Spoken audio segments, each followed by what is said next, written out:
Hello, hello. I'm back on the microphone. I got to go to the Midwest and it was a treat. If you want to know how to pivot when your flight gets canceled, hopefully the story in here could help you out. Full video episode, and my hair looks really nice here, so shout outs to my barber, Elvis. We talk some movies filmed in Chicago, Midwest vibes and hospitality, and some Georgia O'Keeffe possible vagina art.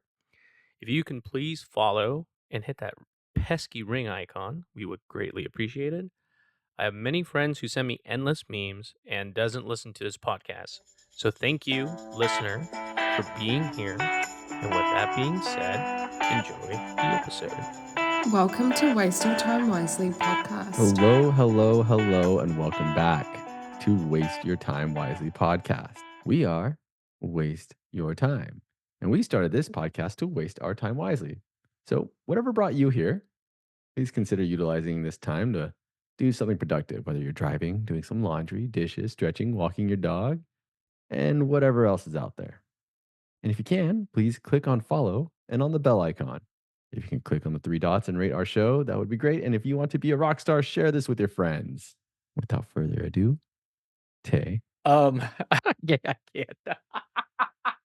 So that makes it sound like, is that our rap name? Waste our time. It's like, ladies and gentlemen, welcome to the stage. Waste our time. We're like, yo, yo, yo. Well, I we're mean, playing Coachella. I don't know. I was just kind of reading what was like written here. That was a cold read, man. What do you want from me? Did I write? No, if I wrote that, I apologize. But anywho, we're gonna talk about my double weekend entendre. One weekend I went to DC. The weekend after I went to Milwaukee and Chicago. Quick birthday shout outs to my cousin Monica Woofward and Ooh, my former friend Louis Bustamante, who may or may not listen to this. former.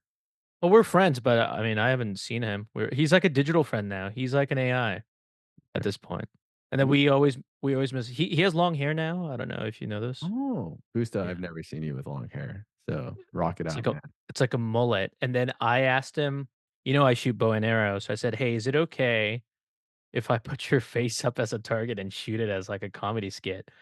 And he never responded. I'm like, I'm gonna do it anyway. So, all right. So that's my update. Ryan, what you got? Updates. Well, I just feel like this past week has, in general, been thrown a lot of news. Mhm. If you've been paying attention, Trump was convicted of 34 counts of falsifying business records. He is now a felon. I didn't like that. You know why? How come? You know what my favorite number is? That was 33. Yeah, so I wanted him to just be accused of 33 or be not guilt or like one or the other, right? Guilty of 1, free of 33, guilty of 33, like free of 1. You just wanted that But 33. I want that 33. Kinda like those 33 Chilean miners, 33 a lot of things, 33 meters in a column of a mason. I'm going too deep into it, but go ahead. Well, he is our first American president to be a convicted felon. Which is amazing if you think Yeah, about it, right? that's like 200 something years without a president being a felon. Pretty Yeah. was a pretty good track record until last week. And then this week we had Fauci testifying on the COVID-19 pandemic before the House Select Subcommittee. And then following that, the very next day, which was yesterday, we had Merrick Garland testifying before the Republican-led House Judiciary Committee about the handling of what were they asking him about? Oh, they want the audio tapes from the her interview with Biden is what it seemed like they really wanted. Could you Uh, go over for the uninitiated who Merrick Garland is? Merrick Garland is the United States Attorney General. Good job. And then I think he's from Chicago, which I was just in. I don't know if he is or not.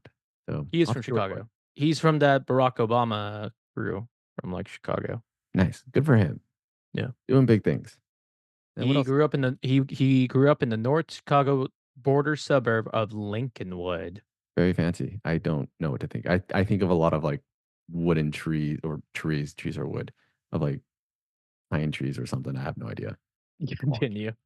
Imagine, have you ever like pictured a city to be one way, it was like completely different? Like you thought a city would be super urban and you get there and it's very rural, or you get to a rural place and it's very ghetto, or you went to a ghetto place but it's very modernized. Nothing too extreme. I think when I went to Amsterdam, I kind of expected. the water to not smell as much as it did, the canals. Yeah. Those were a little more smelly than I expected. That was a little bit of a surprise. Um, My big surprise was, the Dirty T, the Tucson. oh, interesting. What were you expecting? Just a little bit more buildings. Yeah, I mean, we have buildings, but they're also not really big. It's very like Tucson is built out as opposed to being built like up. Yeah, that's what I noticed, but I thought it was gonna be the college and, like, a downtown and buildings, but it's more like college is the downtown and everything kinda surrounds the college, I feel like. That's a city if the college moved out, it's like a military base. If the college moved out, they would go under quick. Yeah, a lot of that city surrounds that college and depends on the college. But moving on to other news items that happened. Also, yesterday, June 4th, Biden signed the executive order to limit the number of migrants seeking asylum. We also have the Hunter Biden gun trial going on. And then today, June 5th, we had the Boeing Starliner successfully launched and on its way to dock with the International Space Station. So this is the Starliner has been a project that's been delayed, been many years. So this would be now in the second, I think, yeah, the second option for the US to get to the International Space Station. So you now you would have SpaceX and then Boeing Starliner. Nice. Do you So know how long it'll take to get there? they should be docking, I think, tomorrow morning. So it's about like 24 hours. It's a I don't know the long exact time, but somewhere around 24 hours, about a day. it's a long flight. A long flight. And last I read, it sounded like they had a helium leak that they were isolating to make sure that they could find it. Yeah. And the reason why that's an issue is they use the pressure of the helium, if I'm not mistaken, for um, moving gases and their propulsion systems. So if they don't have any helium, put it this way, they can't use their propulsion systems. So it's good to know if they do or do not have a leak. But at this point, it doesn't sound like the mission has been aborted. Isn't helium highly flammable? Helium is not highly flammable. You are thinking of hydrogen. Okay, hydrogen is highly flammable, right? Yes. Hydrogen can go boom. But space would not be flammable because there's no oxygen? You're yeah, so you're thinking about the removal of an oxidizer. Yeah, Um, so you can still have things go boom and go on fire, right? Because that's how you have your rockets. good question, Yeah, right? so your hydrogen gas, it's an oxidizer when it reacts with metal. So hydrogen reacting with like I was gonna say lithium. Um, I can't recall right now. Okay, more to follow. Going back to the migrants coming in, so the daily limit now is like 2,500. Do you know the daily limit prior, or was there no daily limit? I'm not sure what the daily limit was prior. If, even if there, I'm not sure if there was a limit. What I did read was that you had something like 5,000 migrants seeking asylum. Like that was what was kind of like average, I think, leading up to this. It's interesting. So yeah, you hit this 2,500 daily limit, and then you can close the borders, essentially not allowing any other migrants to seek asylum after that until that number comes down to 1,500. To me, I don't really quite understand how that works. I mean, if you have 2,500 coming in, I just expect more people to come in. But these things also kind of ebb and flow, right? You don't always have every single day for the whole entire year migrants coming to the border. There's times where it peaks and then it valleys. So maybe that's what it is. They just wait until, yeah, it lowers again. I don't know. To me, this is ridiculous. I think it's a ridiculous move. I think it's a bad policy. Whatever. Let me ask you a question. Let's see if you get it right, because most people get it wrong. Okay. Most countries, is immigration an economic policy or a social policy? Oh, interesting. Seems like it'd be an economic policy. It is an economic policy. That's why I don't understand why people are. I think people should be like and have your opinion, and people can be against legal or illegal or limited immigration. That's fine, but if there's a reason some capital's down or some market size is down because they have cheaper laborers willing to work for it. And if you look at now, like I'm not sure about your town, but probably my town, if you go drive around, all the restaurants says we're hiring. And I don't think it's because they got a bonus. I think it's because they're lacking workers. Yeah, I And think that's yeah, 100% it. and then I think most people are doing okay. Where like I don't know, like my cousin, he doesn't want to work. Like he kind of wants to work, but I think most people just don't want to be exploited.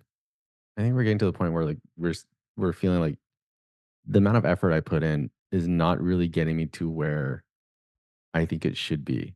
It doesn't really matter how much I work right now at my current career. If home prices stay the same and continue to rise the same, and if interest rates continue to be around these levels, I will never own a home. Like But that's is just, that but do you think that's a thought process for an 18-year-old coming out of high school? I Does think he they just kind of need see that. I think they might see something similar to that. or you Um, don't think because they need spending money, right? spending money, sure. It's young it's different when you're young. So when I see people Mhm. I was talking to my friend yesterday, she teaches at a college and she has a night job, not as something illegal, but I'm like, "Good for you," you know? So, I understand that for most people, but I think I don't think the work ethic's down, just the desire to kinda, like, live because I think things are comfortable. So, even if you don't have money, if you could watch whatever, Netflix or whatever, I think things are kinda comfortable for most parts and safe, so I don't think people have desperation to go out. It's different when you have a kid and you have a mortgage, right?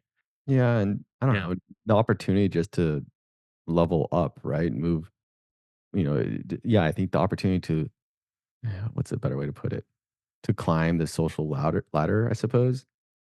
That opportunity just seems to be getting harder and harder. Like, it just seems to be more difficult. Sure, it's kinda comfortable, but right now, all I'm doing is living to pay my rents. That's it. I'm not living to save for a home, not living to, like, retire early or anything. No, I like, at the current rate, it's just paying my bills and having a little bit of extra income to do some things, and, like, that's it. Why aren't you why didn't you start the OnlyFans like I told you to? Apparently, people don't like chubby scientists. I don't get it. It's really weird. There has to be a market for that. There has to be. I'm sure it's a very niche market. But again, the economy doesn't make any sense since OnlyFans is in business. Because you can't tell me so let's say only the people who are rich have OnlyFans, like not accounts, but subscribers. They don't have multiple accounts. That makes absolutely no sense. Like, why would I have 6 OnlyFans accounts? I might subscribe to different people, but I Mhm. wouldn't have 6 different accounts.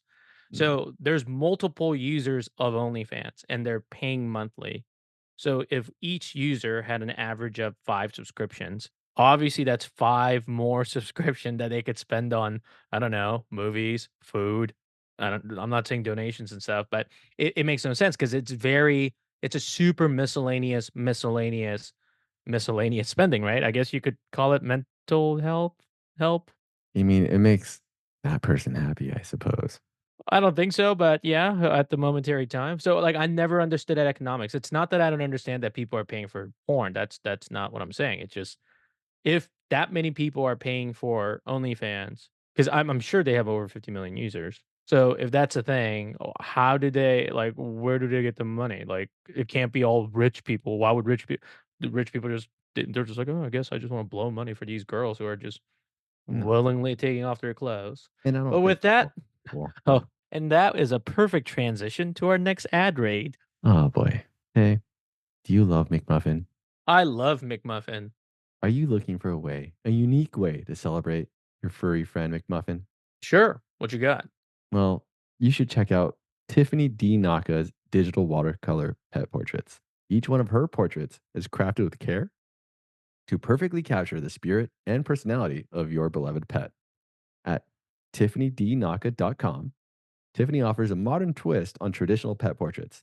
Tiffany creates vibrant, lifelike watercolor artworks that are guaranteed to be a conversation starter in any room, whether it's a gift for a fellow pet lover or a special addition to your home. These portraits bring joy and color to any space. And guess what, Tay? What is it? The process is super simple. Just send in your favorite photo of your pet, and Tiffany will handle the rest.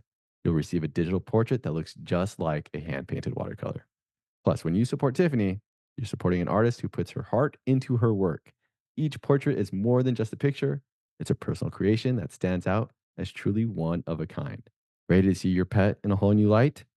Visit tiffanydnaka.com and commission your custom digital watercolor pet portrait today. And the more you help Tiffany, you indirectly help Ryan as well. That's very With true. that being with that being said, going on to Fun Fact Fridays. You know I love baseball, and we'll talk more about that later. So we're almost at the halfway point of the MLB season, and usually the halfway is at the All-Star break, so we're almost there. Man, I feel like it So just started. really, I feel like the baseball season actually keeps me at a reasonable calendar time. Like, I'll look at the games and go, "Okay, we're 46 games in, okay. Okay, so" but when there was no baseball, there was like, my calendar was all off during COVID. I'm like, "Wait a minute, October? Like, what?" Is leading the league in stolen bases. We're gonna talk about stolen bases. That's when a runner on base, takes off before somebody throws him out. Um, so the MLB record for most stolen bases is held by Ricky Henderson. And Ricky Henderson stole. Let me start that over. So Ellie De La Cruz has 32. And he's one of my favorite players. He's a young player in Cincinnati Reds. So the MLB record for the most stolen bases is by Ricky Henderson. And then when he was 39 years old, right before he retired, he stole 66 bases. I think he retired at 41 or 2 as a Dodger. And then he stole the career stolen bases of 1,406 stolen bases. So he played 25 season. That's average of 56 stolen bases a season for 25 years. So there are 3 players in the MLB in the entire history that's longer than 100 years with 900 stolen bases, and there's 5 players with more than 800 stolen bases and 10 players with more than 700 bases, and half of those 10 players are from pre-live ball era when they only played day games and the pitcher's mound was probably like a foot tall, and they played every I think pitchers threw every 3 games or 2 games. Pre-live ball? That's how they call that's what it's like, the moniker, pre-live ball? Live ball era is now, so before that, you would call it I think that's what you call it, live ball era. Live ball. I've never heard that term before, so, I mean, They well, used to call it dead ball era. interesting. So dead ball era is from 1900 to 1920s, and it was low scoring and lack of home runs. And then after 1920s, there was this guy named Babe Ruth who started whacking balls. But even after live ball, there's like after the Bob Gibson pitch, they lowered the mound because the pitcher had an unfair advantage. I don't know if you know that. The name live ball era comes from the dramatic rise in offensive statistics. Yeah, so in the 20s, the Yankees had a lineup called the Murderers Row with like Lou Gehrig, name famously named after a very serious disease, and, A disease famously named after him.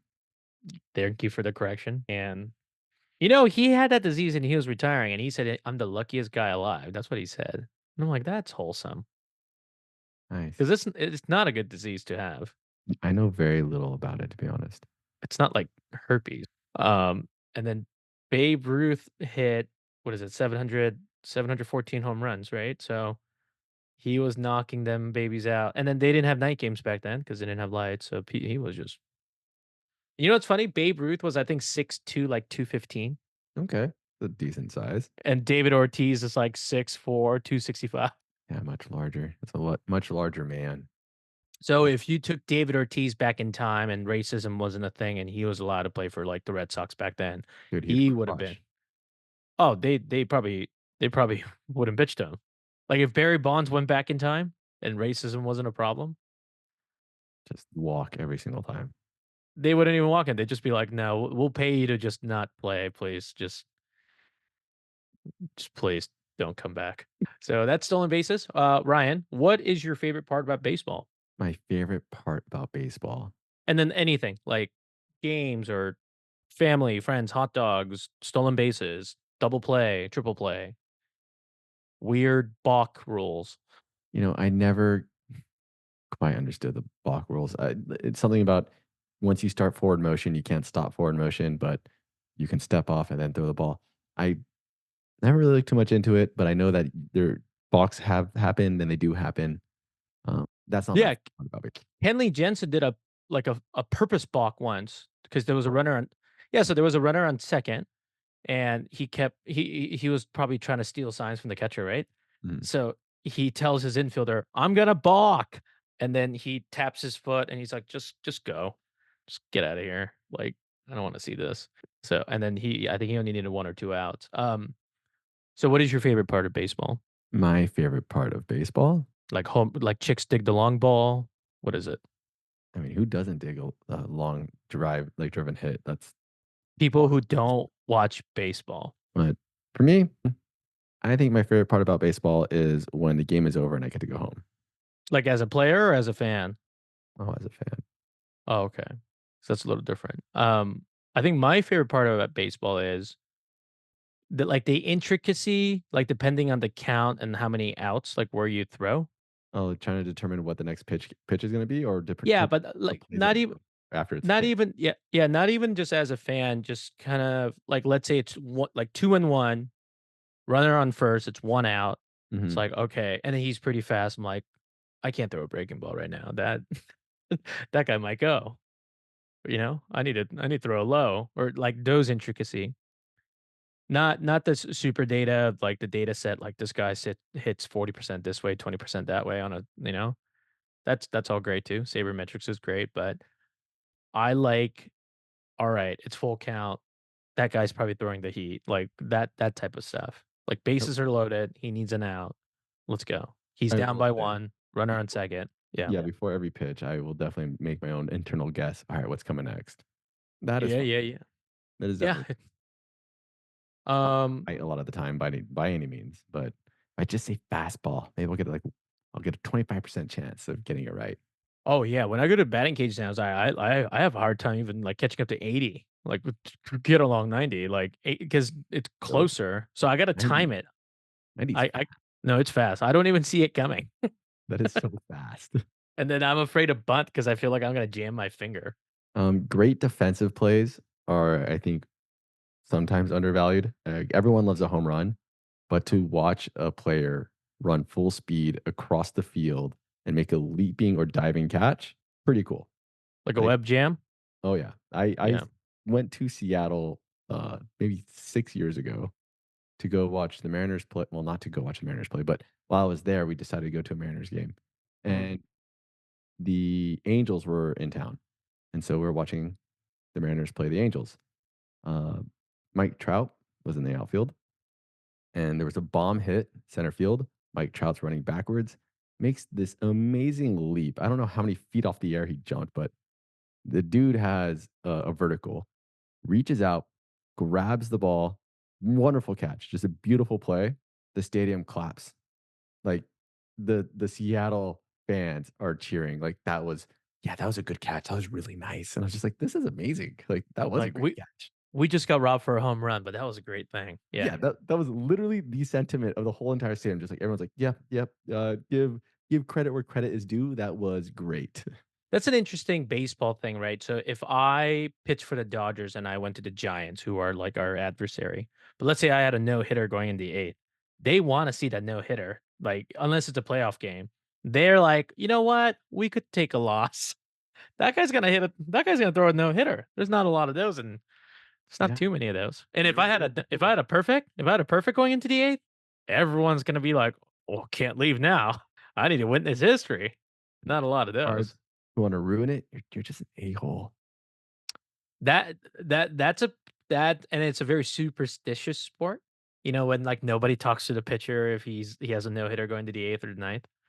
But I also think for normal people who never played past like T-ball or little league or like even like the lower of the little league, I think people don't understand how hard it is to catch a pop up when you're not used to it.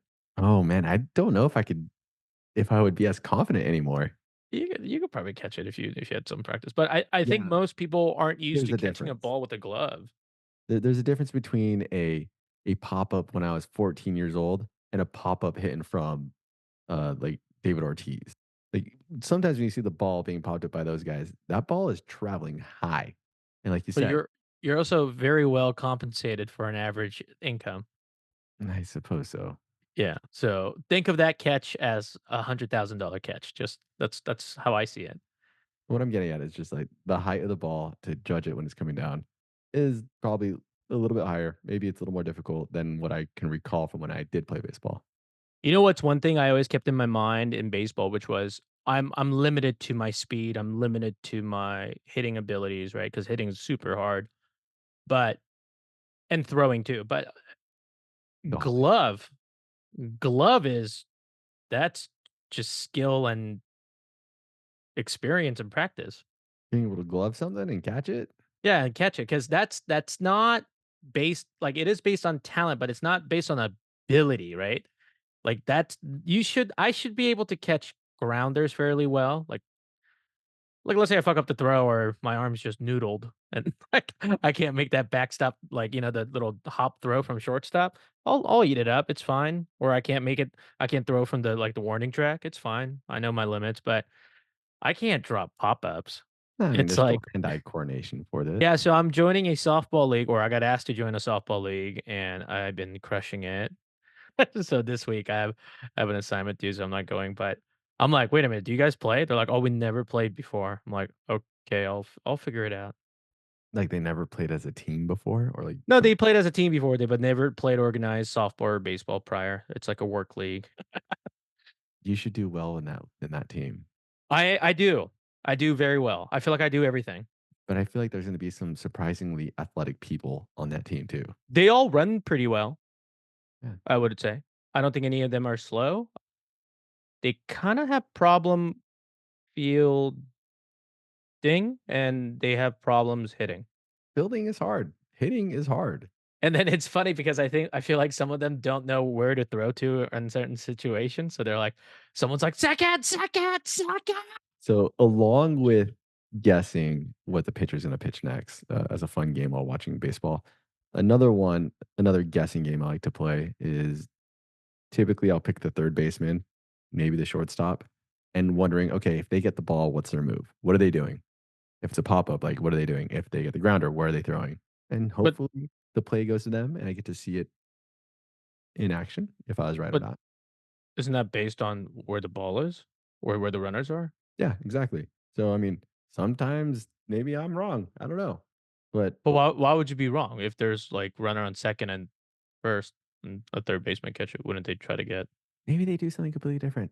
I don't know. I'm just trying to put my mind like what would I be doing if I was there? What do I think is the right move? And sometimes it's pretty obvious, right? Okay, you got a runner on first. It's one out. And if there's a ground ball hit the third baseman, you try and turn two, right? Yeah. Yeah. It's just it's all I'm saying is like these are things I like to do while I'm watching the game. That's it. I just don't like the fact that because they have the giant net up now in MLB, so the shortstop and the third baseman can't make that catch, like, diving into the stand anymore. That loopy foul ball that's, like, on the borderline, but they could definitely dive into the crowd and catch it. Those days are gone because they have that giant net there now. Get rid of the net. Get I rid want them to get rid of of I mean, it doesn't obstruct my view, but it's their why because someone's texting and not paying attention sitting there. Maybe you should pay the fuck attention and catch the fucking I ball. do agree. You should pay attention if you're at the game. Keep your head up. No, you don't have to pay attention if you're on the top deck. You don't. Oh, but if Yeah. you're in the danger zone, you If need you're in to the danger zone, it's like the keep your head up. splash zone of SeaWorld. Balls can and will likely come towards you. So you want a souvenir, pay attention. And I do understand some balls get ripped to you, and it's not up to everybody to catch a 110-mile-per-hour spinning ball coming off a bat. I don't agree with that, but you should pay attention. But now they're like, "Oh, you know what? Too many people are getting hurt." I think a lady died. Oh, I'm She got hit sure. she got hit by a foul ball. And then, couple stadiums, it's closer. Like, Dodger Stadium's very big, so I think we're used to, like, wide open field and people just not paying attention because it's LA and people coming late on 3rd inning, but I think Minnesota Twins, like, that foul, it's fairly close. Like, if I don't have a glove that's why I always carry my cardboard box, like, to carry Okay. the drinks and the food. That's how I catch foul balls. Yeah, that's better than nothing. Oh, yeah, I'm not gonna I barehanded a ball once, and I'm like, "Never again." That hurt so bad. I had bruises here for, like, 2 weeks. Ugh. Well, you just had a hell of a weekend though, watching baseball. Yes, sir. Please explain how was it getting out there? Yeah, so my initial plan was to fly out on Thursday, and I had this written down, but I think I know the memory. So I was supposed to fly out initially. I was supposed to fly out on Thursday from LAX. I had a layover in Vegas, and then Vegas to Chicago. And I was gonna spend the day in Chicago, take a train up to Milwaukee, watch the game, spend the night there, spend half a day there, take a train back to Chicago, watch the game in Chicago, fly back home. That was the original plan. What So happened? I take the LAX flyaway, so I drive to Van Nuys. I park my car there, $6 a day. It's lovely. That secret, I'm very welcome to tell because usually there's plenty of parking, so everybody do it if you live close to Van Nuys. And then they have a bus that leaves every 20 minutes from 5 AM to midnight, so pretty good. Bus is only 9.50 one way, so much cheaper than a $67 Uber ride one way. Why do you know that? Why do you know how much it costs? Did you check? No, I've done it. Oh, man. Didn't I tell you one time I missed the Uber by, like, 2 minutes? I got on at, like, 12:01 instead of 11:59 because the stupid shuttle was late. The shuttle of LAX to take you to the shuttle of Uber and Lyft, right? And I remembered I paid $128 from LAX to La Cañada. That is that's rough. This was September of 2022. I'm sorry. It's okay, and then every time I pay for, like, an expensive Uber or and it wasn't even like Uber X, it wasn't Uber XL, it was just like an Uber. I was like, "What the fuck am I?" I'm like, "I should walk. I should rent a car and just bring it back tomorrow. At least I'll have a car. Rent, like, a sports car, at least I could drive that around, go to the beach or something." But it was too late. Anyway, I did it, but I anytime I get charged for a very expensive rideshare, do you remember when they first started, they would give you, like, coupons and be like, "Oh, buy a Starbucks gift card, we'll give you, like, a $25 Uber card and stuff," like, when they Or first came out? it was just inexpensive And then it was in general. inexpensive. It was you could take, like, $12 rides from, like, here to downtown LA and stuff, and Yeah. now it's like $12, we'll get you a mile. I'm like, I could run. Anywho, so I take the flyaway. Mm. And then I was like, my time was okay, and then, obviously, I pre-TSA and global, so I go in pretty quick. So I'm in Terminal 1, and then Terminal 1 has, a shuttle that takes you to the new LAX in the back, like, where the internationals go. So I take a bus. I meet this girl named I'll just say her name, Reina, and then she was going to Paris, and I'm like, "Oh, do you want some tips for Paris?" She's like, "Yeah." So I'm telling her, I'm like, "You should do this, you should do that, yada yada yada." I get there, shuttle takes us off. We leave. I'm like, "Okay." So there's a piano there in the lounge. So I'm walking to the piano to doodle around, right? And Mm. then I'm going to the piano. I get a text message saying your flight's canceled. I said, "Ah, huh? What?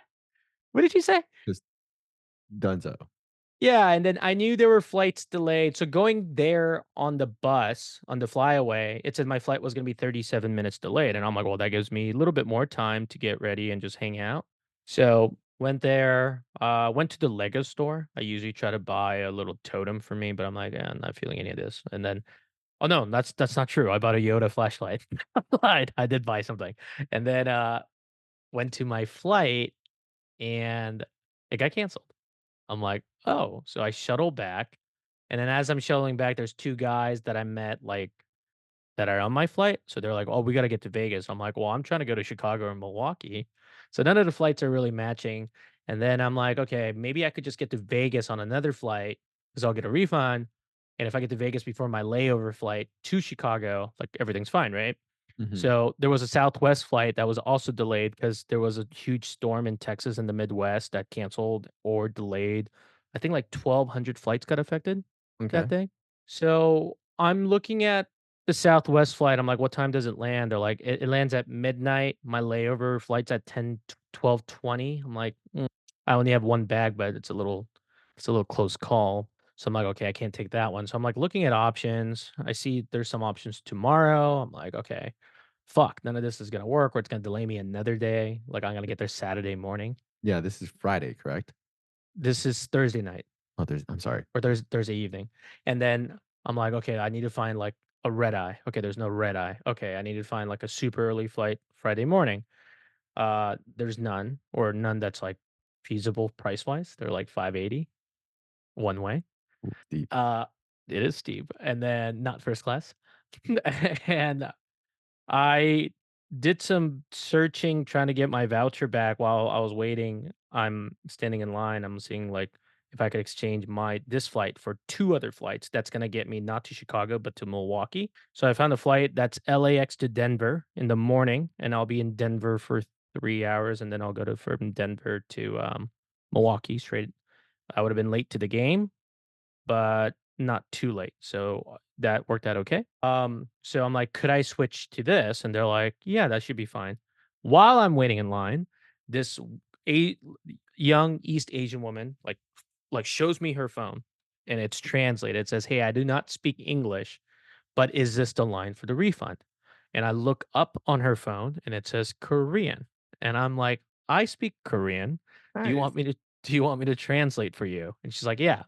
So I did her ticket first. They did not have tickets for her in that airline, but I think she just bought a United airline and she had to run from Terminal 1 all the way to Terminal 7.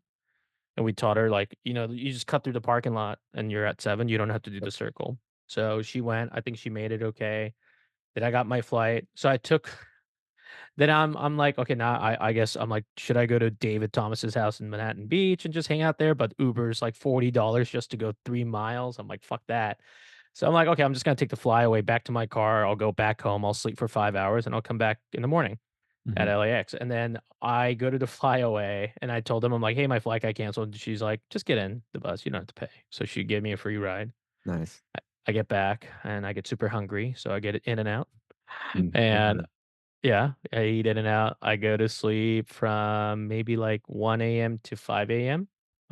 Wake up, get Starbucks, go to the airport or do the flyaway again. Man, Get to the airport. weekend Uh, hasn't even started yet, to be hasn't even started yet. Get on the flight, no problem. And on my flight from LA to Denver, I sit next to these two twins who are Cuban Americans and also Spanish. Like they had a Spanish passport too. okay.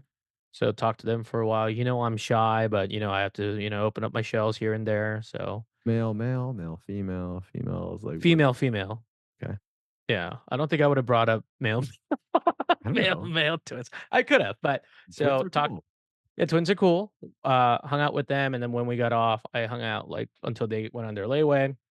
Then Denver has a Capital One lounge. So Denver, Dallas, and DC. So the DC one was okay. That I posted a story like, why would you waste your money there? It's like it's pretty nice, but the Denver one's very nice. I'm like, ooh, it has a good view, it's sunny. And maybe the DC one wasn't sunny because it was raining that day. I'm like, "Ugh, this is gloom." But the Denver one was like sunny, giant windows, big lounges, free food, free alcohol that I don't drink, but they So had the free Augusta cold brew. lounge. Yeah, they have a free cold brew. They have a sleeping room. Oh, that's a great Yeah. lounge. So I, as a Capital One holder, hung out there, met somebody from LA who was there for work, talked to her for a while. I broke my coffee glass by accident because I was being brash. And she went to her flight. I went to my flight to Milwaukee, landed in Milwaukee at 6:55 p.m. Game started at 7:10. Got through the airport pretty quick. Met a girl who's a college counselor. She kind of helped me get out of there. My driver named Hamad drove me. I said, "Hey, I need to go to the hotel, dump my bag, and then go to the stadium." He said, "Yeah, you could just add a trip on Lyft or Uber." I'm like, "Oh yeah, I forgot about that." So he drops me up in downtown. I kind of throw my bag, and while I'm going there, I call the hotel. I'm like, "Hey, I need to check in today, but I'm not staying the first time. Like, I just need to dump my bag and go." They're like, "Okay." So I go in. I'm like, "Are you Ray? Did I talk to you on the phone?" He's like, "Yeah." I'm like, "Here's my bag." He's like, "Okay." Gives throw in my bag. Perfect. Perfection. Get back in the car, and then the stadium's pretty close to downtown. Get to the stadium. I'm late, and then the stadium has a pretty good drop off point, and like Uh-huh. not like Dodger Stadium or not like LAX. Like LAX drop off or not drop off, pickup point I get why it's there, but it's not that convenient. I don't understand how they don't have a tram there, like a fucking walkway or I don't know, but that's just me. Um so we get there, I get to the game, I get a What time do you make it to the game? it's 7:45. Okay, game started 7:10. Alright, not too bad. So Not what, too you bad. roll in 2nd inning? And it was beginning of third. Okay. And then the bobblehead, in Dodger Stadium, they give you 2 at the gate, which causes chaos. This one, because of a special ticket, you had to go to this section, and, they had the Midwest charm, all these, like, old ladies working, scanning me in. I'm like, "Excuse me, where do I get my bobblehead?" They're like, "Oh, it's at 409." They're like, "You wanna go up these stairs, then you wanna keep going up," and, the Midwest charm, so I get there. And then I said, "Hey, what food is here that's not in other stadium, like not hot dogs?" They're like, "Cheese curds." I'm like, "Oh yeah." So I got some cheese curds. Never had it before. Delicious. Describe a cheese curd, please. Cheese curd is a deep fried cheese ball. That's the easiest way to describe it. That And it's sounds amazing. oh, it's delicious. I don't know why we don't have that here. I'm sure there is, but it was amazing. It's the best baseball snack, like, outside of I know you're Googling it now, and you're gonna see it, and it's fantastic. When you eat something for the first time, you're like, "Oh, this is it. This is it. This is how it's done." So it was amazing, and, I my seat was row 1, but 14, or seat number 1 or 4 yeah, seat number 1. Seat number 1, row 1. That was my seat. Okay. So I go to the seat that I In the front. yeah, so I go to the seat that I think is my seat because it's like one open and there's like a family next to me. So I sit down and the guy next to me goes, "Oh, you're sitting in my father-in-law's seat." I'm like, "What are you talking about?" And I turn around and some old man waves at me. And he said because it's like right by the railing, he didn't want to like he has vertigo, so he didn't want to sit by the edge. Uh-huh. And my seat was on the other side of the section, right? So like the right Uh-huh. side. But I'm glad I sat next to him because I talked to him for the majority of the game. He's from, like, Madison, Wisconsin. We talked about, like, as Andre Joftak would know, I love talking about '90s baseball. You could torture me, and my torture prisoner could be like, "Excuse me, would you like to talk about the home run race of '97 and '98 and '99?" I'd be like, where were you 2 hours ago? I would love to talk about that because that's my childhood. Like, I didn't speak English, Yeah. so I That's McGuire and Sosa. Yeah? Maguire Sosa, Griffey was in there 1 year in '98. I think he I got felt third. like Griffey, although he was great, I feel like he never hit the number of home runs that, like, I think we expected out of him. He hit 56. Yeah, but I always kind of expected him to be the home run leader, like, to break the You record. mean you mean compared to people who juiced? Exactly. Okay, just saying. I wish he broke the record. I really thought he was gonna do it, but, I mean, he still did wonderful. Yeah, Wonderful that's great. why that's one of the reason Barry Bonds juice even higher. He's like, "Oh, you want me to hit home runs? Okay. Okay, I got you. Like, walks and runs aren't important. Okay. Oh, I got you." And then I think he hit 73 4 years later, I think. Which if you think about it is amazing. That's more than half the games he hit home run. Yeah. I mean, it worked. Yeah. Did it. For a whole season. So, I'm at the game. I get a Henry Winkler bobblehead because he was in the show the Fonz at Happy Days. Mhm. Happy Days is, it takes place in Wisconsin. I don't know if you know that. Oh, So, it was a 50-year anniversary, so Happy Days night, so I got a Fonz bobblehead. So, that was great. And then, the Brewers had 2 awesome things that I think not teams shouldn't copy, but they should kinda take notes and make their own thing. So one thing they do is anytime a brewer hit a home run, the mascot slides down a slide. This giant slide they have. fun. Yeah, but there was no home run. There were 19 hits that game, but there was no home runs. And then I think they had the bases loaded that game, I think 5 times, and then I think 4 of them they didn't score. I think that's the stat. They won, but they Still didn't do so. to leave that many, potential runs. Oh, yeah. And then No. another thing the Brewers do every game, good sir, is the sausage races.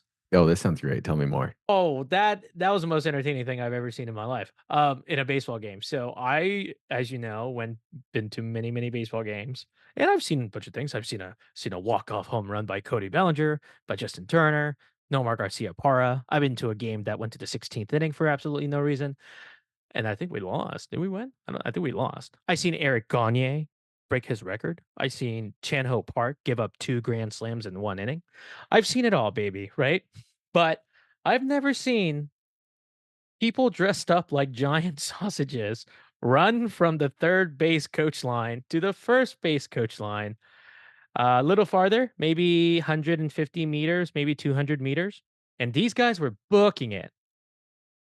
That's fantastic. 'Cause I'm like, "Okay, when's the race? Did I miss the race?" They're like, "Oh, no, it's in the 6th inning." I'm like, "Oh, yeah." So I'm eating my cheese curds. I probably had other food too, like a hot dog, or I think they gave me a sandwich. So I'm there, I have front row seats, and they're like, "Oh, the race is starting." I see them warm up, and they're like, "And go!" And they fucking book it. Like, so the warning track behind the catcher's plate. So from the third base coach line, they're just like running in that giant U, the giant the curve. And they're all running weird because they have to like hold the costume so it doesn't like run up and down. So they're like hugging themselves while running or like holding it down, like kind of like pulling. You know how high school girls used to pull their shirts down to like cover their shorts so they don't get dress code? Yes. Yeah, so it was kinda like that with, like, a giant sausage costume, like, "Ba, ba, ba, ba, ba." So that was great, and then after the game, again, very nice Midwest people, like, "Enjoy your night, go home safe," like, "Blah, blah, blah." I'm like, oh, and then you cross a bridge, and my Uber picked me up right away. He was from Malaysia, he was a refugee. He got lost, what, like 2 blocks, but he got me back, and then, my hotel told me there's some food trucks if I go a couple blocks north. So, hung out at this place called Town in downtown. Milwaukee downtown was very diverse. So, I would say I was the only East Asian there, maybe 1 or 2. Like, I didn't see a lot of East Asians there. I didn't see a lot of Latinos there either, so I saw a lot of Black Americans and I saw a lot of white Americans. So I would say 50-50.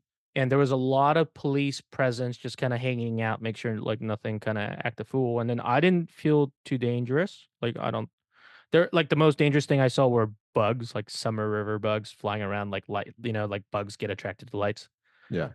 So that, and then it was fine. I walked there, walked back. I got some burrito tacos, it was pretty good. But I was told that there's been a lot of roadside shootings in Milwaukee Oh, by intriguing. and I've been told by multiple people, and I found out one of my army friend lives there, and she told me that too yesterday. She's like, "Yeah, a lot of people run people off the road on the freeway, or they'll shoot at each other." I'm like, "What in the fuck Wild West shit is this?" So Google it. I double checked it too. My hotel told me this, museum people told me this. Anyway, so I sleep. Next morning, I wake up. I kind of have a lazy morning because I had this giant hotel room by myself. Like it had a kitchen and everything. I'm like, oh. So I had breakfast, but I wasn't too hungry because I had the burrito tacos and probably too many. So I was just downstairs, just chugging orange juice and apple juice and water. And then I showered. I got ready. It started raining, so I was gonna walk to the Harley Davidson Museum, which was, I think, a mile away, but Mhm. I'm like, "Why walk when I could take a Lime scooter?" So I took a Lime scooter, and I'm gunning it, and then I don't know if you ever see me on a electric scooter, but No, I have not. it's violent. People think I'm aggressive on a motorcycle? Oh, you should see me on a Lime scooter. I'm jumping every curb. I'm gonna well, hopefully Lime doesn't listen to this, but I get there and it says I can't park there. I'm like, "What's the purpose of a," like, I'm like, "This is so dumb." Like, So I, you like, can walk. leave the scooter there. Yeah, and then I think there was an error, so I kinda walk uphill and I leave it at the bridge. So I go to the museum. I'm a Harley member, so I get a free ticket. The museum was kinda cool, but I wish it was a little bit bigger, and I wish they had more modern bikes. But if you're, like, a motorhead or you're a big bike guy, I think it's a great place. And if you go there for, like, events, I think it'd be a great place. And it start raining harder, and they wanted me to test ride one of their motorcycles. And I said, "I want to, but how far do we go?" They're like, "It's like a 15-mile ride." And I'm like, "I don't think that's gonna work with my time, right?" So I kinda rode it around the parking lot. It was fine. The people were very nice. The new bikes were very nice. I wouldn't say I was close to buying one, but if they gave me a really good deal, I would have bought one and rode it back to LA. That was not out of the question. How That big of a deal are we talking? No, like, I'm staying, like 26% off, like, MSRP, And no how fees. you almost had him. Oh, just had to give him a little bit of a discount there. Just a little bit of discount. Oh, if he gave me a 40% discount, that would be like, "Alright, done. What do you want? Here you go. Whatever payment plan." I have good credit, it's fine. And then, I went to the Museum of Art in Milwaukee, which was really cool building, kinda looks like a sailboat. Mhm. Went there, they have a lot of, Georgia O'Keeffe paintings, I don't know if you know who that is. Um, is that the If one you who go draws a lot of vagina looking stuff? Correct. She has a lot of plants that look like vaginas. Yep. Yep. I was gonna say Tiff would appreciate, not because of vagina. I think Oh, Tiff would appreciate it because it's watercolored. I mean, she might also appreciate it because of what it looks like. I don't know. Yeah, yeah, it may be. So Saw some Georgia O'Keeffe stuff. The museum people were nice. I got picked up there, went back to the hotel, got my bag, walked to the train station. Um, oh, I took some photos, then I walked to the train station, and then I took the train there to Chicago. That me go back to dropped you Georgia O'Keeffe. Hold on, I'm sorry. I know that when you said the name, like, that's the first thing that comes to my mind. Is that vagina. something that she, like, did on purpose? Like, did she do that and, like, ever do you know if she ever publicly stated, like, "Oh, yeah, for sure, like, I am trying to invoke, like, an image I th- of a vagina." like. I'm gonna make a vagina. Like I will purposely draw vagina. Yeah, I don't think I no, that's not a thing. I think she once said, "I don't like how people think I draw vaginas." I don't okay. know if that's the exact quote, but I don't think she purposely drew flowers that had vagina-like thing, but one thing I thought about was maybe flowers have some symbolic like, you know that the Fibonacci sequence is found everywhere in the world? Yeah, and I do Maybe agree. I think flowers do have some resemblance of what a of vagina a might look like, but correct. I don't yeah, I'm just wondering if she, like, purposely went out there making these abstracts that resembled what a vagina looked like and publicly say, like, "Yeah, that was, like, kinda the point. Like, thank you guys caught on. Good job." I think she just has very rounded drawings of flowers, and then the lines look like vulva. I would just say that's a better term than a vagina, Right. and That feels like a vulgar statement. Yeah. or like a woman spread eagle with like a butt and a hole. That's a thing. Did I go there to look at vagina flowers? Not really, but I appreciate museums, as you know, so I went there. Anyway, so I took a train down from there. There's a thing called a train that takes you from city to city. You could do that in California up the coastline, Mhm. or you could take the Amtrak, but there's an Amtrak there that takes you from Milwaukee to Chicago. It had a really cool native name, like Hiawatha line. It got delayed because of the rain, there was some, like, route issue, so we get there, I kinda sleep through the whole ride, get to Chicago, it takes you up at Grand, Chicago Union Station, and, you know, you're a movie fan, and, of course, you're a big film fan, so you would know this trivia. So, there's a movie called The Untouchables with, Kevin Costner. It's about, Elliot Ness and Al Capone. Bear with me, it's real. Okay. And there's a really famous scene where like there's a shootout. There's a huge shootout at the staircase, and there's a woman on a baby stroller. She lets go of the baby stroller. The baby stroller's bouncing down the stairs as this shootout's happening, and it's like in slow mo, like da, da, da, da, da, da, and then they're like bonk, bonk, shooting at each other. And I wanna say Andy Garcia saves the baby, but somebody saves the baby. So that staircase is there. So when you go inside, there's construction and it's fairly mazy. Mhm. So I'm like, "Well, I gotta pee." So I pee, I come outside, there's an attendant, a very nice, older man. I'm like, "Excuse me, sir, where is the untouchable stairs?" He's like, "Okay, you wanna go down the main corridor to the left is the untouchable stairs, and to the right is where Superman kills Zod." I'm like, "Oh, yeah, I forgot." So I go to the main terminal, there's people just waiting for their train. It's pretty big, not New York Union Station big, but fairly big, very and then very photogenic enough where people were taking their prom photo, I think. There were, like, girls and I'll send you some pictures later, like, girls in the staircase where Superman snapped General Zod's neck in Man of Steel. Okay. Have you seen Man of Steel? Are we gonna have Yes, I have. so there's a scene where he's trying to laser beam eye these family, like, trapped in a corner. I don't know why they didn't just duck and, like, crawl away, and they're about to die, and then Superman's, like, have him on a headlock. So Superman has to kill Zod, and it's a big deal because Superman doesn't kill people, right? Or Mhm. Zod or whatever. So he snaps his neck in front of that staircase, and in real life, there were people taking their, I wanna say prom pictures, and then on the other staircase, some woman was taking their wedding photos. And then to me, it was nice, but it was kind of crazy because, you know, in LA, like when you're trying to take photos like that, they like make you shut it down. Like somebody will kick you out, especially in like a union station. They're not gonna just let you take photos like multiple of. But there was like a whole entire photo shoot on both staircases. And then I walked outside. It was pouring rain. And one of my favorite movie, The Dark Knight, is heavily filmed in the city of Chicago. So my original plan was to walk around downtown Chicago and go to the locations where, if you remember in The Dark Knight, where the semi truck flips over. Yes. So that's in the main street of Chicago. I was going to go visit there.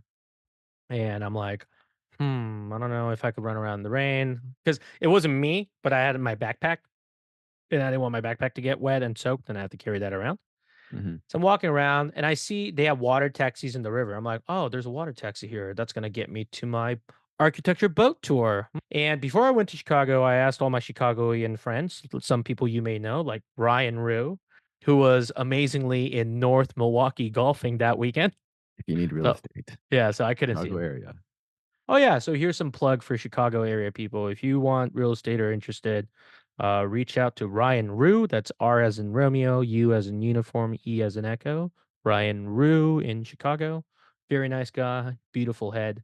Going back to, Chicago, so the ladies, like, you could if you buy an architecture boat tour, you could take the water taxi for free. So everybody told me to take the architecture boat tour. So I buy a ticket, talk to them. I'm like, "Well, I guess I can't see these locations." I get some quick food, I think, and then I take the taxi. Very nice people, like, very like, young people too, like, operating boats, giant Mhm. ass boats.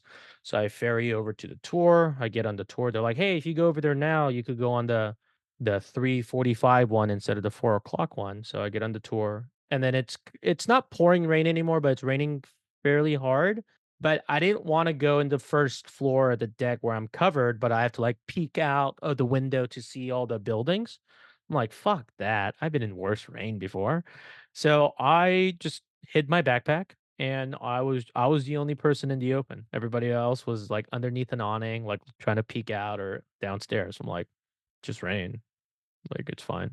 So I'm the only one in the front row, and they're like, "Which one of these seats do you want us to dry off for you?" I'm like, I don't care." So they dry off one. It was a great tour, and I love buildings, I love architecture, so it was fantastic.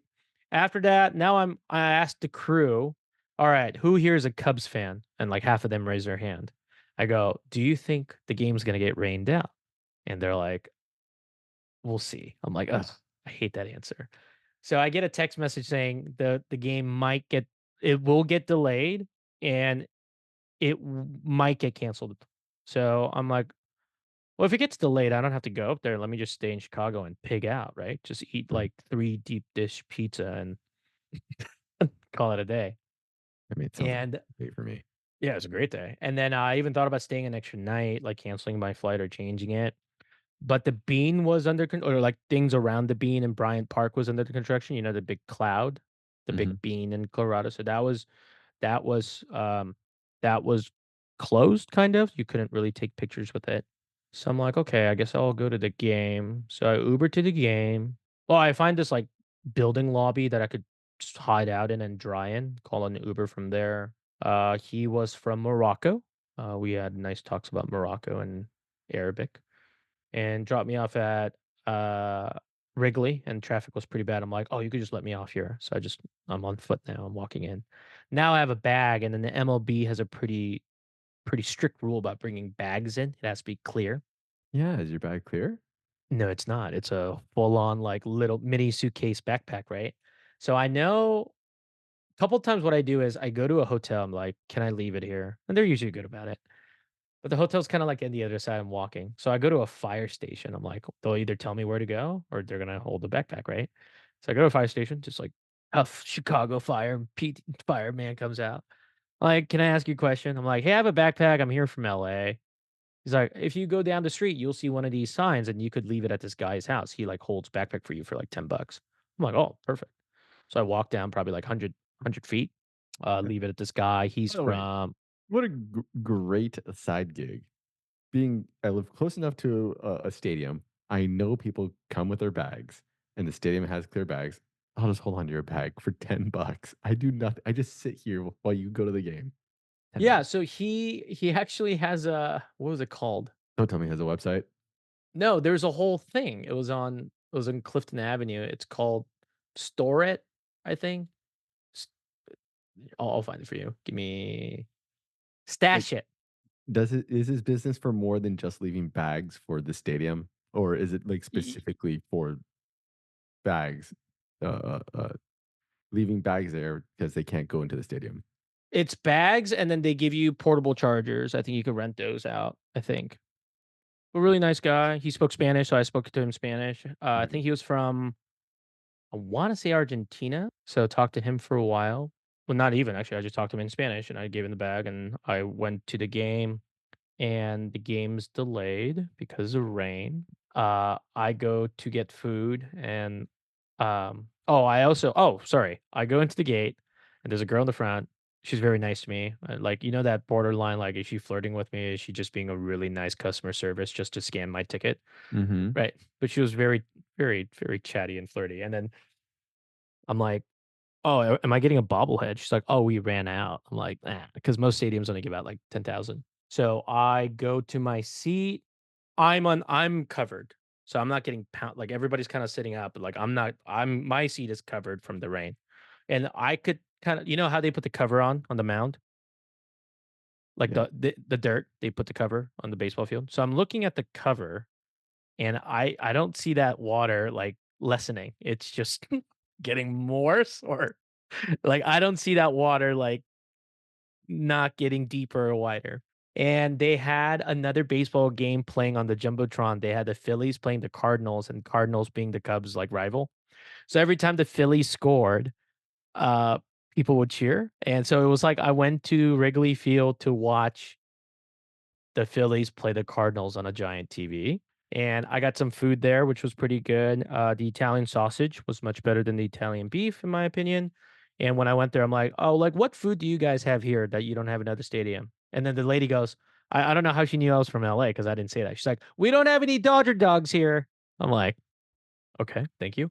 No, That's I fine." wasn't looking for those.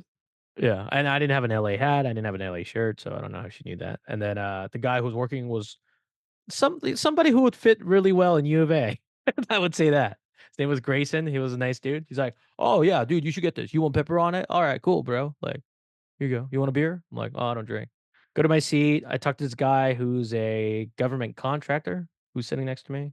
So he's from Indiana. So talking to him for a while about like supplying chemicals and rocket stuff. So I thought about you. And then I said, I didn't get a bobblehead. I said, "What do you want for your bobblehead?" He's like, "Oh, I don't even want it." I'm like, "I'll buy you a beer for your bobblehead." He's like, "Yeah." So I bought him a beer, got my bobblehead, which is right there. They're right next So to your Milwaukee bobblehead. yeah, they're right next to each other.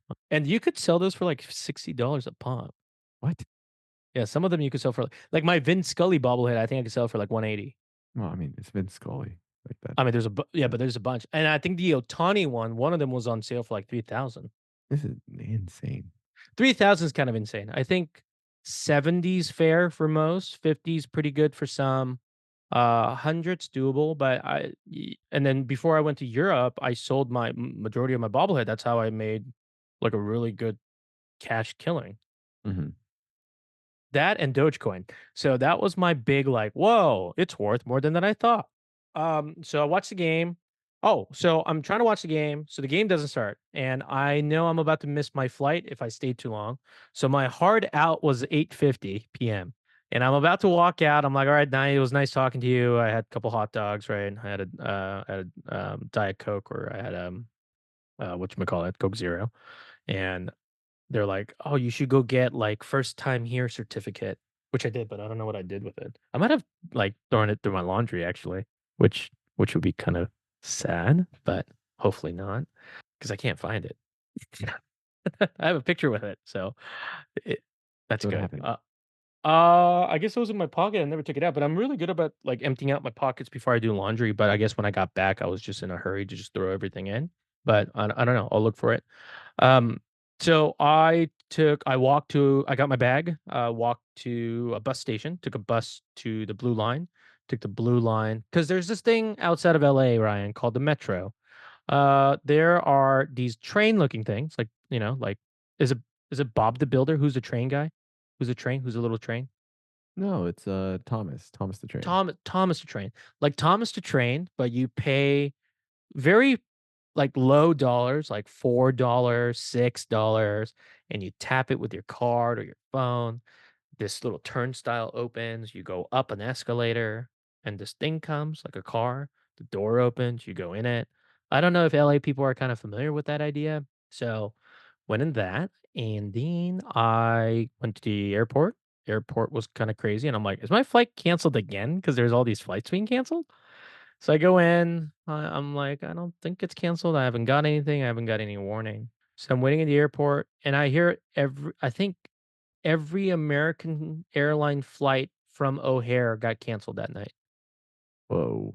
Yeah, so after 9 PM, every flight was canceled, and I met a girl who lives in Seattle who was coming from, I think, Kansas City, so she got stuck in O'Hare, so she ended up staying the night in O'Hare, going to Toronto at 8 AM, staying in Toronto for 3 hours to go back to Seattle. So, I got kinda lucky, so I flew back, and my flight was hauling, like, it was not a 4-hour flight, we got there in, like, 3:45.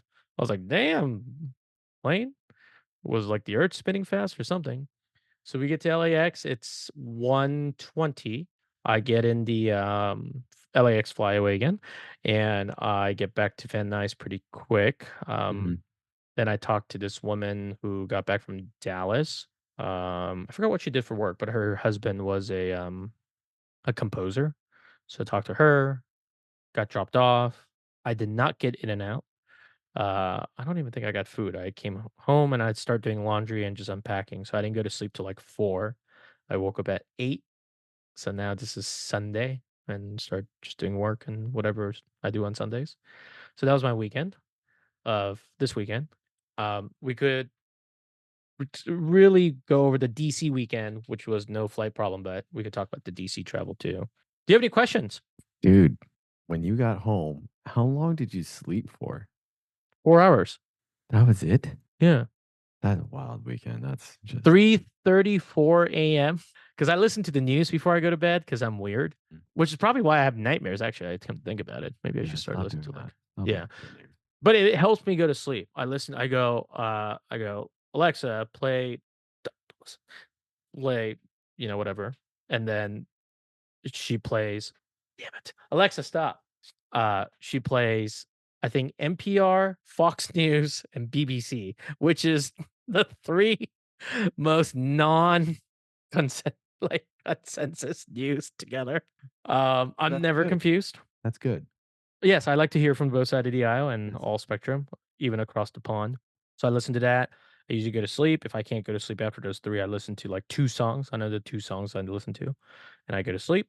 I woke up at, I think 8:35 because I woke up thinking it was 18:35. I'm like, "Wow," I was, like, in a coma, but I was wrong, and I'm like, "I can't go back to sleep," so got up and moved around. So are you ready to do it again? Yeah, of course. I think I'm gonna go to Minnesota soon.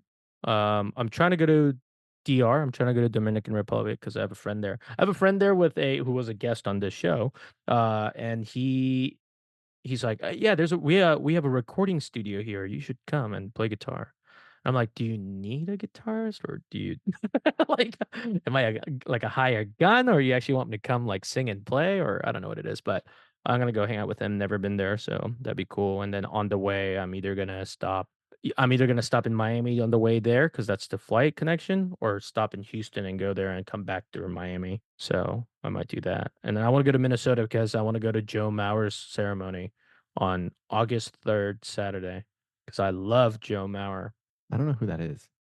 He used to catch. As a senior quarterback, for his high school football team, he threw for 74 touchdowns and 11 interceptions, if that fancies your and this is back in 2000, not when people didn't pass every down, so So he was all right. 74 in 2 years? Yeah, he's all right. Yeah. In 13 game season, state championship in Minnesota, faces in the crowd, Sports Illustrated. First overall pick by the Minnesota Twins, 2001 draft. Yeah. Gotcha. Yeah, and then the DC trip. Oh, do you have any questions? No, I'm good. No, I'm okay. Thank you. Okay. Of course. Yeah, so I don't get tired from traveling. I don't have that, like, jet lag or anything. Actually, I take that back. I do have a question. Who had the better food, Milwaukee or Chicago? For Well, food. well, those cheese curds are really hard to beat. I'm like, let's say the sandwich sucked, and it was pretty good, but let's say the sandwich was terrible. Like, let's say it was, like, army food that's been out for, like, a day, and they gave me cheese curds, I would still pick cheese curds. The cheese curds was really good. The environment of that stadium was good, and then the Wrigley got rained out, but it was such a nifty stadium, and I could see they remodeled a lot of it because I know what it used to look like in the '90s and 2000, but they had new owners and they kinda spent more money into it. The Italian sausage was basically like a giant hot dog with a lot of, like, jalapenos on it, so I love that.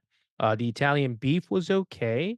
Um, I don't think I would get it again. It's filling, it's nice, but I don't think it's that great. I think Italian sausage is much better. And then they have some other food that I didn't try, but next time. And, I need to go to the White Sox stadium. Um, but I didn't have pizza in Chicago, so I was kinda bummed out about that. So, Hmm. I had it before, but not the one I wanted. So, I was kinda bummed out. So, the cheese curds are hard to beat. Now I wanna go and get some cheese curds. I'm gonna add I that to wonder who do you think has cheese curds in LA? probably the cheese curd store. You could buy cheese curds online, order cheese curds through gardnerswisconsincheese.com.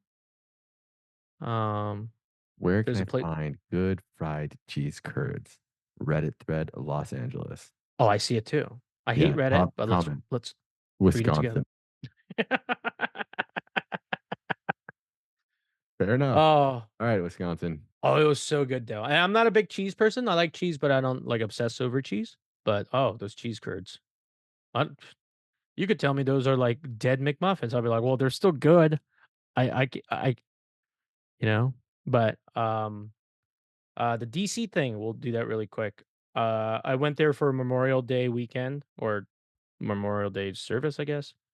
So I went to Arlington and I should have took the goddamn shuttle when I got there, but I didn't. And they even offered me, they're like, do you wanna ride? Like, do you want a golf cart or something? I'm like, no, I'll just walk around. It was so hot. And my feet hurt. I'm like, what the Ooh, fuck am I doing with my life? It's not flat. A lot of people think that cemetery is flat. It's not flat at all. It's not flat at all. There's what shoes parts were of you it that's wearing? flat. I was wearing my my Nike Air Jordan 1s, which Okay, is it was okay. Probably wouldn't recommend that again. So, like, color coded, I was, like, all over the place, I don't know why, and then I just had those shoes on when I was flying. So, went there, saw the changing of the guards. I didn't have to plant any flags, which is a lot of work, so that was nice, but did that, and then my friend, she flies for Emirates. She's like, "Hey, I'm gonna be in DC on the 25th." I'm like, "Oh, that changes things." So, I went there to do Memorial Day stuff, 24th and 25th in the morning, and I don't did I do anything on the Sunday? I think on Sunday I just went to, like, an event, but it was raining, so it kinda got canceled. Um, and then I hung out with her all day 25th, so that was fun. nice. You never been to DC, you said. I have not. Is there a reason? Do you hate America, or what's the deal? Yeah, I'm a big anti-American person. I just want this country to, go down into the toilet and let Mexico take over. I'm waiting for the day. There was a video game, it's one of my favorite PC games called Red Alert. Red Alert 1 and 2. So Red Alert 2 is one of my favorite games of all time, and then in the intro, the Soviets invade America, and there's, like, little, like, like, flash clips, and there's a video of them taking over DC, and then, they pull up on not on the White House, but they pull up on the Washington Monument, a giant communist flag. This is a game. So, that's what you want, huh? Yeah, man. I mean, that would be my dream, apparently. Why do you want the communists to win? But anyway, in all seriousness, one thing nice about oh, you didn't go to Mountain Avenue. No, but speaking of Mexico, though, and uh, another news item, Claudia Scheinbaum. I think I'm saying her name right. Yeah. First female president for Mexico. One thing I did some research and I asked my friend in Mexico, they said it's like, okay, woman president's good, but they said both candidates were fairly old school and conservative. Probably. I mean, I know nothing about her politics. Just Yeah. she's the first woman. Yeah, they beat us to it. And she's the first Jewish president they have, I think. Does she even practice her Jewish But religion? she is Jewish. I mean, the last name tells me that there's some Jewish descent in there, but whether or not she actually practices Judaism, I have no idea. Let's see. Early life, born. Her paternal Ashkenazi grandparents immigrated from Lithuania to Mexico City. Her maternal Sephardic grandparents immigrated there from Sofia, Bulgaria, during to escape the Holocaust. So yes, I think she's pretty Jewish. Yeah. Does she practice though? Well, more to find out. Political views. Oh, maybe that's why she's conservative though. Jewish. Let's see. She won the general election by a landslide. She assumed the office. She would be the first female president of Mexico, as well the first president from a predominant Jewish background. And then she is in the Party of the Democratic Revolution. Oh, that's what she was in prior to her party now. I think Mexico has had like 38 politicians killed this year. Something wild like that. Yeah, it's usually in double digits. One thing I notice about other countries' political parties, it's not one word. It's not like Democratic, conservative, or like Democratic and Republicans. It's always like who's Olaf's what's Olaf's last name? Olaf Scholz, I think, Chancellor of Germany. Do you not know this, Ryan? Are you not studying this? Right. It is shoals. So he's in the Social Democratic Party. Yep. And then, Hungary has a very far right president, Viktor Orban. And then he's in the, what's his stupid party called? 'Cause he's in some weird sounding party too. He's in the Fidesz party, the Fidesz Hungarian Civic Alliance Party. But what does it mean? Hungarian's one language that I know I'll never learn, and I don't have that much ambition to learn it. It is so hard and unnecessarily difficult. It's like, why? Just speak. Like, every country, this. Every country I go to, I try to say at least hello, thank Mhm. you. How do you say in their language? Because I think it's respectful. Not in Hungary. In Hungary, I don't try at all. I don't even try to say Hungary in Hungarian because it's so hard. It's Magyarország. like Myanmar, like in Asia, they're like, ugh, God, why? And then my favorite model's Hungarian. I thought everybody in Budapest would look like her. I was not really correct. So anyway, DC's good. How was you talked about Hawaii? How was are, are we allowed to talk about wedding planning? I don't care for it. You don't care about the topic, or you don't care that we talk about it? I don't care to talk about it. Okay. How's it going? If you don't mind me asking. It's fine.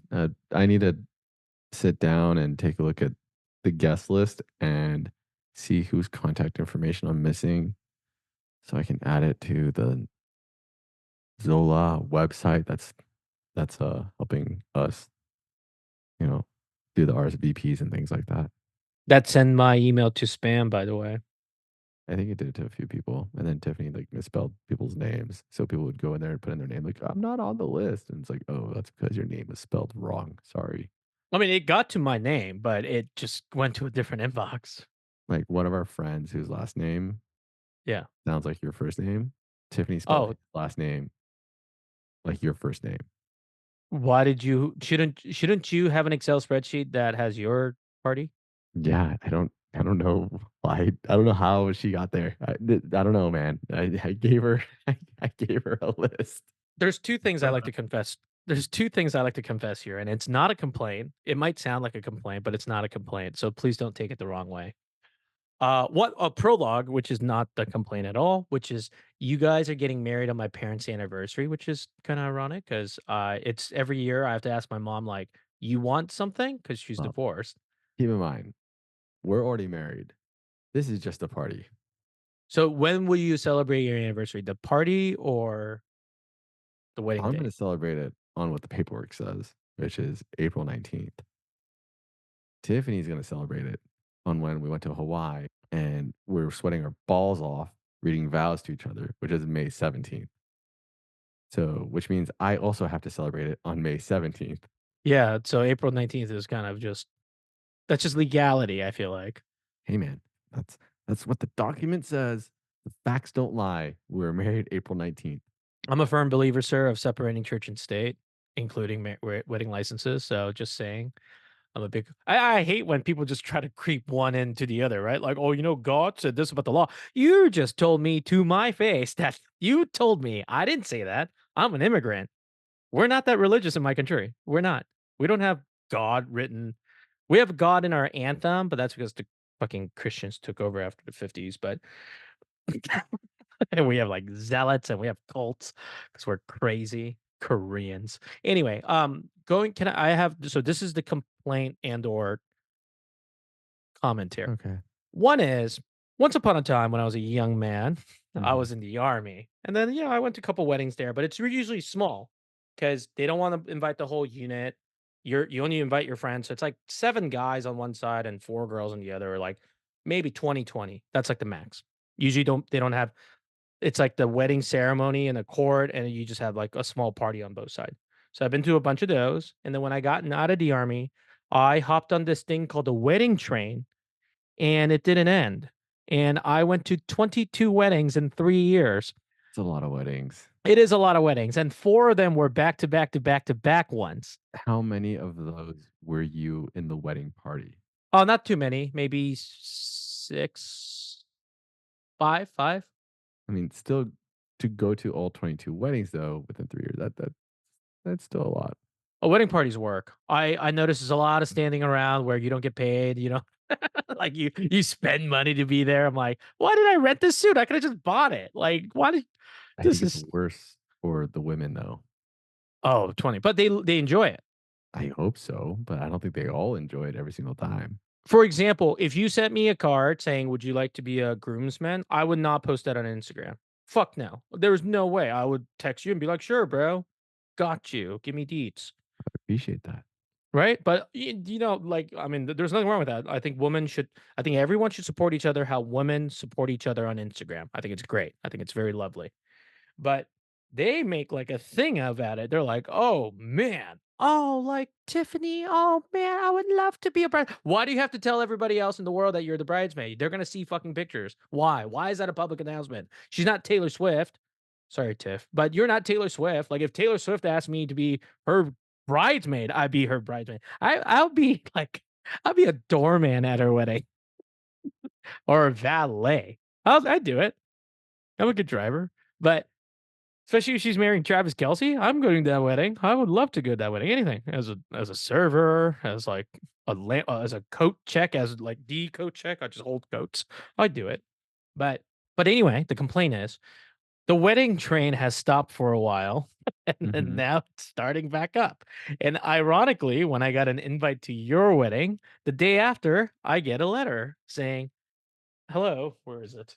Save the date. Save the date." It's start. So it's back. That I think there was construction on the train on the train, and they had to do some god damn it, some reconstructions of the rails and stuff. But train's back, and I already have 3 weddings to go to, and a 4th one that I know is happening in April and May of next year, and I think I'm in that wedding. So and it's out of the country. At least it's in a place I wanna go to, so it's fine, but so yeah, that's happening. And I'm always honored to be invited. It's never because I know people who don't even get invited to weddings. So it's I'm like, what are you doing with your life to not get invited to weddings? Jesus. But I'm very honored that people think about me and ask me for my address, send me the card or a spam email in some cases, right? But yeah, it's great. But your wedding is a back to backer wedding in Central California, and then I have a wedding in Southern California the weekend after. Hmm, Yeah, that'll be and fun. and then ironically, both weddings had like a booking issue. Oh, man. Yeah, kind of. So that's interesting. So now I can't leave town. Now I can't get a job in Korea because of you guys. You're welcome. With that said, I think we've digressed. We digress a lot. I think digression's a good thing, especially when it's the title of a book. Um, are we? When's the last time you went to Havasu? Last time? I think I went sometime last year. The last few times I've gone, I've only been with my parents. You didn't take the American Pie group? Mm-mm, I don't think so. You think I should just start asking Garrett? Because I know You he has access too. you might have better luck with him. He's the one that runs the calendar. Oh, is he the calendar master there? Yeah. I thought Suzette was. No, Garrett's the one who's the master calendar, When did this happen? like 3 or 4 years ago. I think he just got fed up that no one really, like, was taking good track of who's going when, And Yeah. so it's just like, forget it. I have a calendar set up, like specifically, I have a subscription service for a specific calendar for this. So just tell me when you guys want to go, and I'll let everybody know whether it's already booked or it's not. And And you're just failing to do that. yeah. He gave me my login info too, which by the way, he shared login info to everybody. I'm the only one, I believe, outside of him who's actually logged in and made a request for reservation and done things like that. Everyone else, I don't think anyone else has ever logged in to use the calendar. Do they just go or what? How do they do it? They just send it in a text message and then have Garrett do it all. It's the Garrett concierge. I'm the concierge of my family too, even on Amazon orders, which is kind of annoying. Well, someone has to do it, I guess. No, they could do it on their own. I think Amazon orders pretty easy. Okay. I But agree. what you know what my family does? Some family members when they order on Amazon, they'll order it, they'll pay for it, but they'll ship it to my house Why? because they forgot to change the address because I'm the Oh, default because I pay for the Prime, and then they it hasn't happened in a long time because I just do it. But I've gotten stuff. I'm like, I don't think I ordered this ever, so I have to go check like history of like who ordered it. And then I have to call, like, "Did you order this?" My sister goes, "No." Then I called my mom, "Did you order this?" She's like, "Oh, you know I can't." Call my dad. She's like, "Nope. Why would I get that egg maker?" I'm like, "Okay, just asking." And then I call my aunt, and I call my uncle. So it's and then they don't believe in group text. They don't do group text, oh, which gee. is the most annoying thing in the world because I'll get calls from like 5 different people just to go to dinner. "Oh, are you coming down?" "Yeah." Next person call, "Hey, are you coming down to dinner?" "Yeah." Ask the person sitting next to you. Just talk. Just talk. I got you. You know? We'll get through this, but it is what it is. Can't ruin my good weekend. Um, do you have a next trip planned? The next trip I have planned is to Glendale this weekend. I'll be taking a nice 1.5 hour drive north Saturday. Any reason? There is a family reunion on my wife's side, and that's really why we're going up there. That's it. There's a lot of Brit and Tiffany events. Oh yeah, they're very popular people. I'm still in that mindset like of high school where they didn't really talk to each other. I'm still in that mindset. I'm like the it's fake. Like when they talk to each other, like they posted something. I think Brit just posted something on Tiffany's account, I think, Mhm. like this past weekend. I'm like, it's AI. It's not real. They talk to each other almost every single day now. Oh, it's cute. It I'm is, happy for them. yeah, it Yeah, is they should cool. stick together. All right, everybody. Thank you for listening. Ryan, you got anything else? If you made it this far, please give our show a like and subscribe, and leave a comment and ask us questions and whatnot. And we'd love to read them off and I don't know, answer them. And then sorry for Ryan being tired. He's overworked by the corporate system. I'm not. I'm just overworked by me. So, everybody do well, be well, take care of yourself, and drink water. It's summer. You're listening to Waste Your Time Wisely podcast.